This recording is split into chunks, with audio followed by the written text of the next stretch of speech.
Nagsimula ang sakit ko noong January 2009.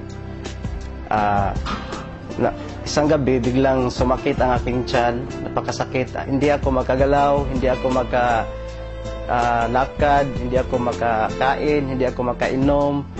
So hirap talaga ako, napakasakit, parang kinurot yung bituka ko. So kinabukasan, nag-decide ako na magpa-check up agad sa doktor. So pagdating ko sa doktor, sabi niya sa akin, kailangan ko raw na mag-ultrasound. So binigyan niya lang ako ng pain reliever. Kaso lalong sumakit, lalong sumakit yung tiyan ko. So kinabukasan, nagpa-ultrasound ako kaagad.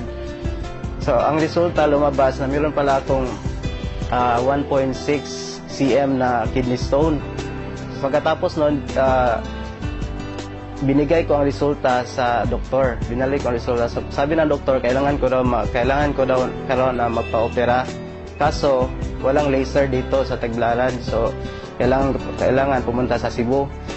Wala ko sa kondisyon, so napakahirap, napakasakit talaga. So naalala ko yung kapatid ko na meron siyang ini-endorse na produkto. So tinawagan ko siya. Pagkatapos noon, dumating siya, nakita kami. So binigay niya sa akin yung C24/7. So sabi niya sa akin, subukan mo lang yan. Dahil makakatulong yan sa'yo. So, sabi niya sa akin, inumin ko raw 6 capsules per day. Ininom ko lang yun. Kinabukasan, naramdaman ko na medyo guminawa yung pakiramdam ko. So makakain ako, makagalaw na ako. So pinagpatuloy ko lang yung pag-inom hanggang sa dumating ang 5 araw. So after 5 days, napansin ko na wala na talaga akong nararamdaman. So nag-decide ako na magpa-ultrasound ulit.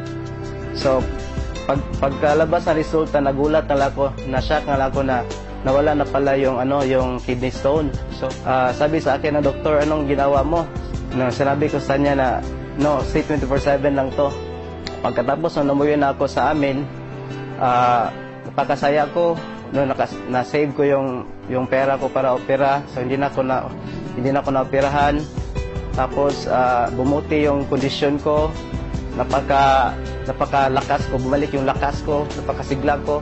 So nawala lahat. So laking pasalamat ko unang-una sa AIM Global, dahil kung walang AIM Global, walang C24/7.